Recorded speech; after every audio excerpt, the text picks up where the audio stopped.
12,000 টাকা দিয়ে customer care থেকে মাদারবোর্ড চেঞ্জ করে 2 মাসও ইউজ করতে পারেনি, এরপর ফোনটি বন্ধ হয়ে যায়। তো এই ফোনটি মূলত পাঠিয়েছেন সিলেট থেকে এক ভাই। তো উনি আসলে আমার কাছে ফোন পাঠানোর আগে হোয়াটসঅ্যাপে মেসেজ করেছেন। তো আমি দেখব ওনার সম্ভবত চিরকুটে এখানে সব লিখে দিয়েছেন, ইংলিশে লেখা রয়েছে বিভিন্ন কিছু, দেখে আমি একটু পড়ে শোনাচ্ছি। Samsung A51 number 1 mobile set with new motherboard inside and number 2 old motherboard 2 time reboot. তো আসলে এই ফোনটি উনি প্রথমে আগে যে মাদারবোর্ডটি ছিল সেটি 2বার রিবল করান। রিবল করার পর ফোনটি যখন একেবারেই চলেনি, সম্ভবত 1 মাসও ইউজ করতে পারেনি, এরপর উনি আবার নতুন করে কাস্টমার কেয়ার থেকে একটি মাদারবোর্ড কিনেন। সেই মাদারবোর্ডটি উনি 2 মাসও ইউজ করতে পারেনি। এরপর উনি লিখেছেন old motherboard problem was just restarting and could hang any time. তো এই ফোনটি আগের যে মাদারবোর্ডটি ছিল সেটি বারবার হ্যাং করতো এবং যে কোনো সময় হ্যাং করে রিস্টার্ট করতে থাকতো। এটি একটি কমন ইস্যু স্যামসাং A51 মডেলগুলোতে, আপনারা জানেন। তো আরেকটি বিষয় হচ্ছে যে inside problem with new motherboard, মানে উনি যে নতুন মাদারবোর্ডটি কিনেছেন সেই মাদারবোর্ডটিতে যে প্রবলেমটি রয়েছে সেটি হচ্ছে phone sometime Gates too hot, network issue can only use GP SIM and also problem talking in phone network. If talk Robi SIM did not get any network. Currently facing black screen problem. After trying force restart, it could turn on display light. তো যাই হোক, এই ফোনটির বিষয়ে উনি যে চিরকুট লিখেছেন সেটি পুরো শোনালাম।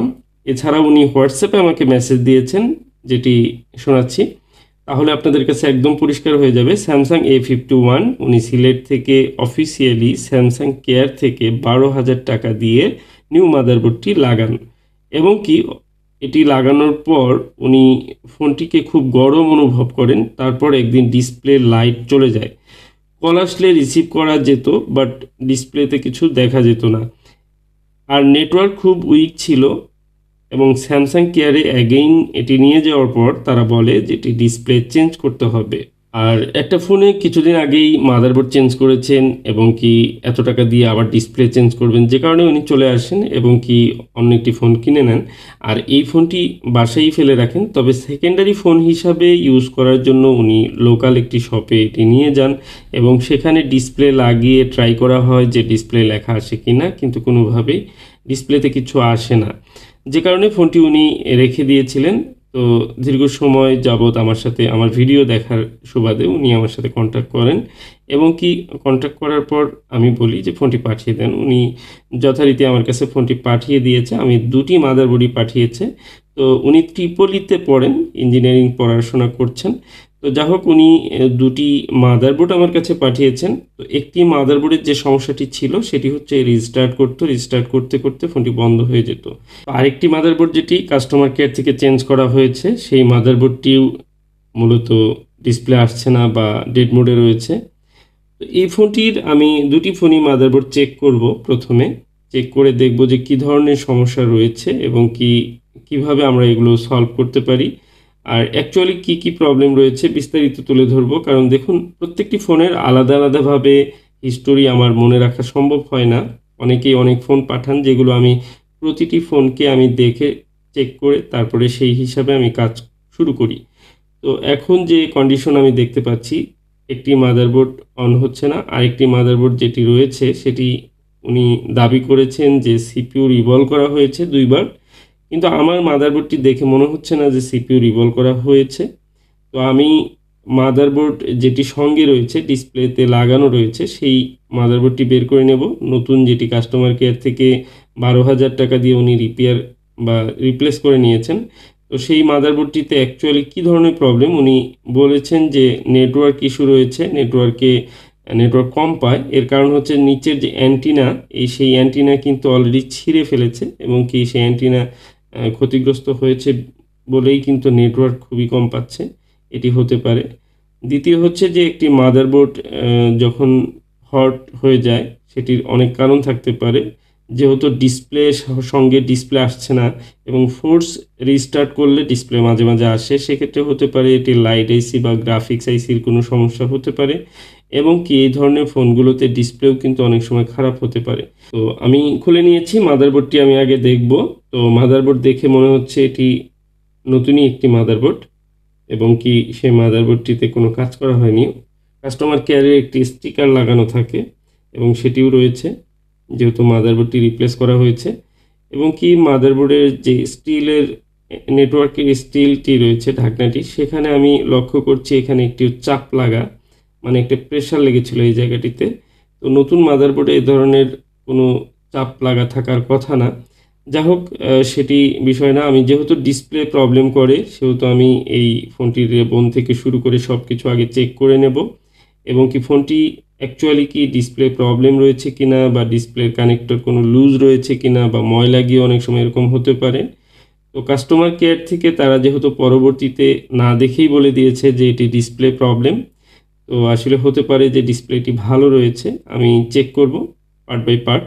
আর একটি ফোন রানিং হওয়ার পর বা একটা কমপ্লিট একটি ওকে ফোন দিয়ে চেক করলে এই ডিসপ্লে সম্পর্কে ধারণা পাওয়া যাবে যে ফোনটি অন রয়েছে কিনা। তো দেখুন, আরেকটি বিষয় যে অন্য একটি মাদারবোর্ড যেটি 2বার রিবলিং করা হয়েছে উনি বলেছেন, সেই মাদারবোর্ডটি কিন্তু 0.1 লোডিং নিচ্ছে, মূলত সিপিইউ ইস্যু রয়েছে দেখেই বোঝা যাচ্ছে। তো সেই ফোনটিতে মাদারবোর্ডের রিবলিংয়ের কাজটি করা হয়েছে কিনা বা সেটি আগে ট্রাই করব। এবং কি এই মাদারবোর্ডটি যেটি গরম হয়ে যায়, নেটওয়ার্ক সমস্যা এবং কি অন্যান্য সমস্যাগুলো করে, এই মাদারবোর্ডটির কি কন্ডিশন রয়েছে সেটি একটু ক্লিন করে আমি ডিসপ্লে আসছে কিনা সেটি চেক করার চেষ্টা করছি। কিন্তু কোনোভাবেই আমি দেখতে পাচ্ছি না যে ডিসপ্লে কোনো চার্জিংয়ের লোগো বা কোনো কিছু নেই।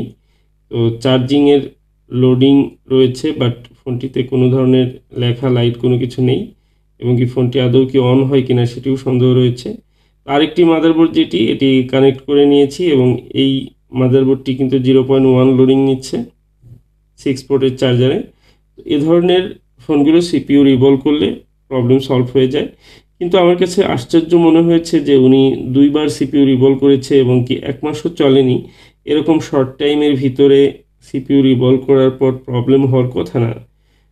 তো আমি সেই বিষয়টি দেখব এবং ডিসি রিডিং আমি দেখতে পাচ্ছি এখানে, আপনারাও দেখছেন 144 রিডিং নিচ্ছে এবং 144 রিডিং অ্যাকচুয়ালি র্যাম থেকে প্রবলেম হয়।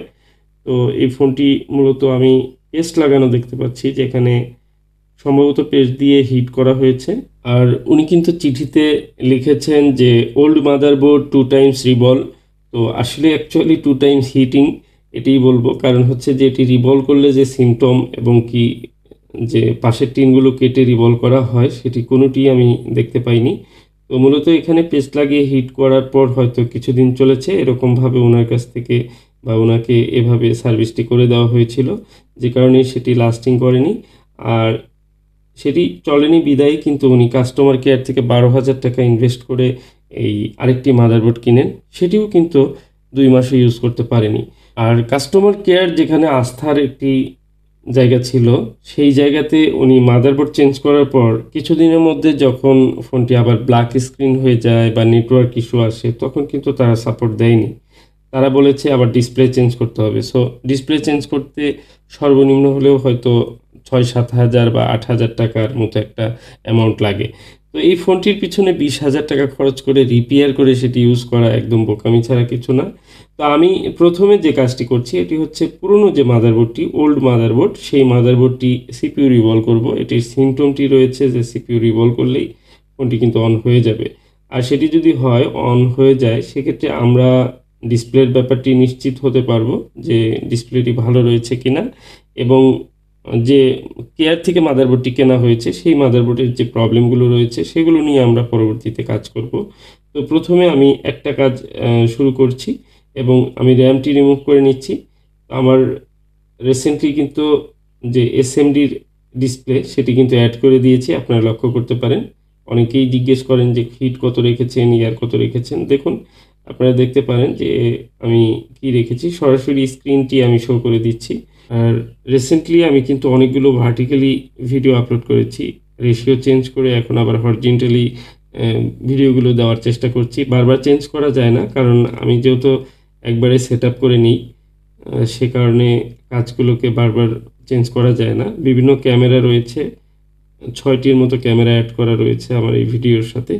এক এক সময় এক এক ক্যামেরার পজিশন এক একভাবে থাকে। এবার সিপিইউটি রিমুভ করে নেব এবং দেখুন খুব সুন্দরভাবে সিপিইউ রিমুভ হয়ে গেছে। আর র্যাম সিপিইউ রিমুভ করার পর আমি যেটি বুঝতে পারলাম যে এই ফোনটি কিন্তু আদৌ সিপিইউ রিভলভ করা হয়নি এবং সেটির প্রশ্নই আসে না, কারণ এখানে যথেষ্ট পরিমাণ গ্লু রয়েছে, আঠা রয়েছে, প্রমাণ রয়েছে যে এই সিপিইউটি কিন্তু এর আগে রিমুভ করাই হয়নি। তো ওনার কাছ থেকে ওনাকে বলেছেন যে দুইবার এই সিপিইউটি রিভলভ করা হয়েছে এবং বেশ ভালো একটি অ্যামাউন্টও ওনার সেখানে খরচ হয়ে যায়। এরপর যখন দেখছেন যে সিপিইউ রিভলভ করেও এটির সলিউশন হচ্ছে না, তখন কিন্তু উনি কাস্টমার কেয়ারে গিয়েছেন। আর কাস্টমার কেয়ারে তো এগুলো রিভলিং করে না, তারা সরাসরি মাদারবোর্ডটি রিপ্লেস করে দেন। 12,000 টাকা দিয়ে মাদারবোর্ড রিপ্লেস করলেন, করার পরেও কিন্তু রেজাল্ট খুব একটা ভালো না, ওনার সেই মাদারবোর্ডটিও বেশি দিন টিকেনি। একটা ফোনের ইউজার যখন এভাবে বারবার ভোগান্তিতে পড়েন এবং হতাশাগ্রস্ত হয়ে যান, তখন কিন্তু তার এইসব রিপেয়ার বা এইসব ফোনের প্রতি তার আস্থা কমে যায়। অথচ এই ফোনগুলো কিন্তু ঠিকঠাক মতো যদি কাজ করা হয় তাহলে কিন্তু আশা করা যায় যে না, ভালো চলবে। কিন্তু আসলে ওনার সিপিইউ যেহেতু রিভলই করা হয়নি, সেক্ষেত্রে সেখানে তো আশা করা যায় না যে এই ফোনটি আসলে ভালো চলবে। কিন্তু সিপিইউ যে রিভলভ করা হয়েছে কি হয়নি সেই বিষয়টি কিন্তু আসলে উনি জানে না। সবচেয়ে বড় কথা হচ্ছে যে আস্থা আর বিশ্বাসের জায়গা, এই জায়গাগুলো এখন অনেক দুর্বল, নড়বড়ে হয়ে গিয়েছে সবার জন্যই, টেকনিশিয়ানদের জন্য আরও বিশেষ করে। তো যা হোক, এই ফোনগুলো এগুলো কাজ করতে গিয়ে অনেক কিছুই শেখা হয়েছে আমাদের। হয়তো এই ফোনটি সিপিইউ রিভলভ করতে গিয়ে ডেড হয়ে যেতে পারতো, বা মাদারবোর্ডটি ড্যামেজ বা সিপিইউটি ড্যামেজ হয়ে যেতে পারতো, সেটিও মেনে নেওয়া সম্ভব ছিল। কিন্তু সিপিইউ রিভলভ না করে সিপিইউর যদি বিল নেওয়া হয় বা তাকে একটি ধারণা দেওয়া হয় যে সিপিইউটি রিভলভ করা হয়েছে, সেটি কিন্তু দুর্ভাগ্যজনক। আর এই জায়গাগুলোতে আমাদের অনেক করণীয় রয়েছে, আমরা এটা যেন না করি। আমরা চেষ্টা করব যতটুকু কাজ করেছি সেইটুকের সঠিক ধারণা দেওয়ার। অনেক সময় একটা কাজ না করেও সেই বিষয়ে আসলে বললে সেটি ভুল একটি ধারণা থাকে সেই ক্লায়েন্টের, এবং তিনি কিন্তু ওইভাবে আরেকজনের সঙ্গে কথা বলেন। যেমন অনেক ফোন আছে যেগুলো হয়তো কাজ করা হয়েছে ভিতরে, কিন্তু ক্লায়েন্ট ঠিকমতো জানেই না যে সেখানে কাজ করা হয়েছে। তাকে ধারণা দেওয়া হয় যে এই ফোনটি কোনো কাজ করা হয়নি, সে কিন্তু অন্য জায়গায় গিয়ে সেভাবেই কথা বলে। কিন্তু যখন আমরা হাতে পাই, ফোনটি কাজ করি বা খুলে দেখি, তখন কিন্তু বুঝতে পারি যে এই ফোনটি কাজ করা হয়েছে বা সমস্যা রয়েছে। তখন কিন্তু দেখা যায় যে সেই ফোনগুলোতে নিজেদের আস্থা কমে যায় এবং কনফিডেন্স কমে যায় যে সে বলেছে একটি, আমরা বাস্তবে দেখতে পাচ্ছি আরেকটি। তো একটি কাজের ক্ষেত্রে আমাদের কিন্তু ইনফরমেশন অনেক গুরুত্বপূর্ণ এবং সঠিক ইনফরমেশন প্রয়োজন। যখনই আমরা কাজ করব সেই ইনফরমেশনগুলো আমাদের সঠিকভাবে দিলে আমরা কাজ সহজে করতে পারি, সেটি যাই থাকুক না কেন।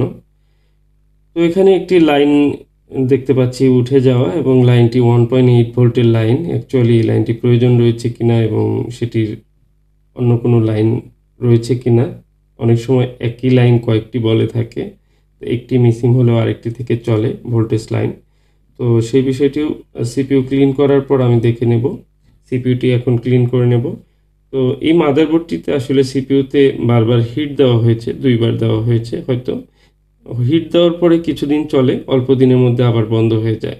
দেখুন বর্তমানে অনেক ধরনের কাজ হয়, তো কাজের কোয়ালিটি বা কাজের যে কনফিডেন্স সেটি ভিন্ন বিষয়। আপনার একটু হিট দিয়ে দিলেও একটা ফোন 1 থেকে 2 মাস চলতে পারে।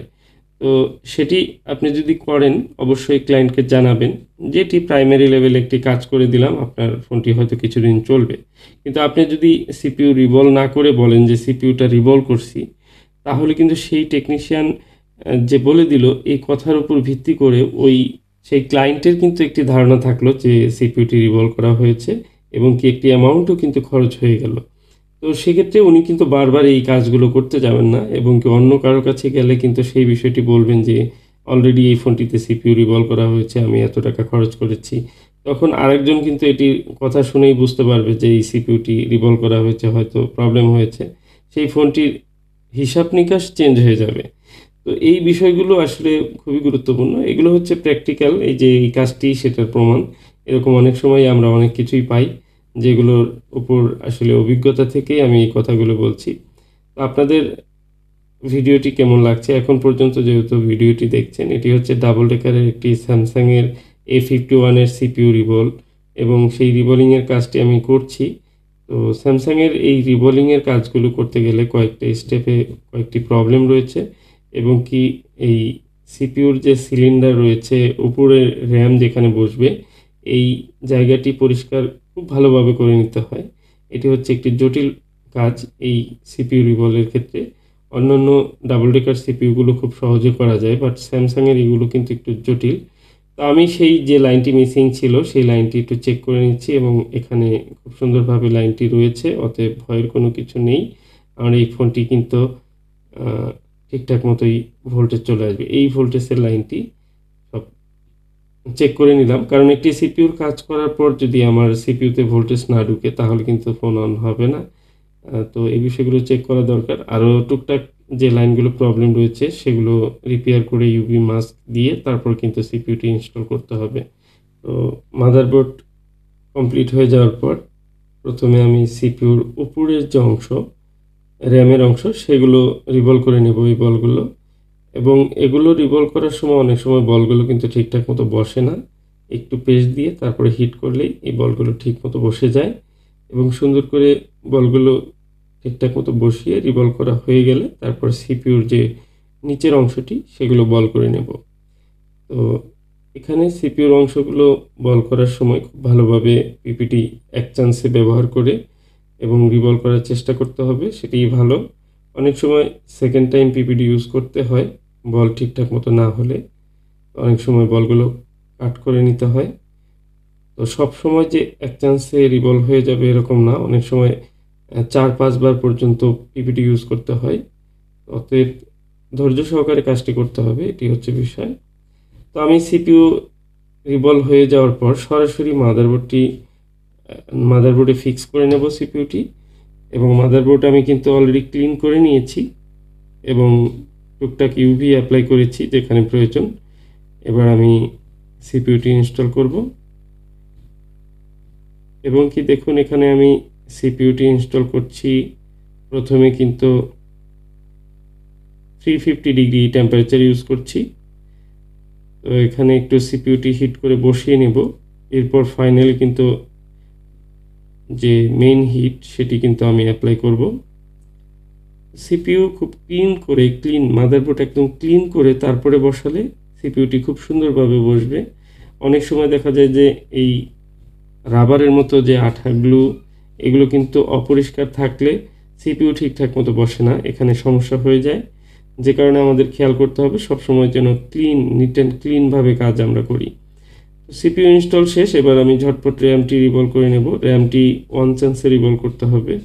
এখানে র্যামের বলগুলো একটু ছোট হলে ভালো এবং সে কারণে আমরা কিন্তু অনেক সময় একটু ভেজা ভেজা টাইপের যে পিপিডি সেটি ইউজ করতে পারি, এতে করে বলগুলো একটু ছোট হবে। তো এক একটি কাজের এক এক রকমের ট্রিক্স থাকে, যেগুলো আমি একটু একটু করে শেয়ার করছি, আপনাদের মাধ্যমে জানিয়ে রাখছি এবং এখান থেকে আশা করি আপনারা প্র্যাকটিসের মাধ্যমে একটু একটু করে এই কাজগুলো খুব সহজে করতে পারবেন। যেহেতু যারা এই কাজগুলো প্র্যাকটিক্যালি করে তাদের কিন্তু সেই অভিজ্ঞতা অবশ্যই থাকবে, এটি স্বাভাবিক। আর যারা নতুন কাজগুলো করার চেষ্টা করবে তাদের কিন্তু কিছুটা হলেও একটু ধারণা নিয়ে তারপরে কাজ করলে ভালো। তো দেখুন এই ধরনের সিপিইউ রিবলিংয়ের কাজ এখন অনেকেই করেন, তারপরেও কিন্তু এই স্যামসাংয়ের ডাবল ডেকার সিপিইউগুলোতে অনেকেই দুর্বলতা প্রকাশ করেন। তবে এগুলো সব কিছুর মূলে হচ্ছে প্র্যাকটিস। আপনি যত প্র্যাকটিস করবেন, চেষ্টা করবেন, ততই কিন্তু আপনার হ্যান্ড স্কিল ভালো হবে, হাতের কাজ এবং বিভিন্ন টুলসের ব্যবহার সঠিকভাবে হবে। তো আমি কিন্তু র্যাম ইনস্টল করে দিচ্ছি এবং এই ফোনটি কিন্তু এবার দেখার পালা। যেটি দুইবার নাকি রিভলভ করা হয়েছিল, সেখানে আসলে ভুল একটি বিষয় ছিল, ধারণা ছিল যে আসলে ফোনটি রিভলভই করা হয়নি এর আগে। আমি তো প্রথমে ভেবেছিলাম হয়তো সুন্দর করে রিভলভ করেছে, যে কারণে হয়তো আমি বুঝতে পারছি না যে এটি রিভলভ করা হয়েছিল, সেরকম হতে পারে।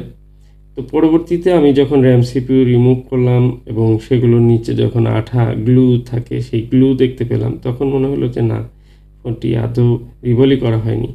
তো আলহামদুলিল্লাহ খুবই সুন্দর এবং ফোনটি কিন্তু ডিসপ্লে চলে আসছে। ফোন অলরেডি কিন্তু এখন জীবিত, মৃত যে মাদারবোর্ডটি সেটি জীবিত হয়ে গেল। সবচেয়ে বড় কথা, এই ফোনটি কিন্তু এখন সিপিইউ প্রপারলি রিভলভ করে ইনস্টল করা হয়েছে এবং এক চান্সে ফোনটি কমপ্লিট হয়েছে।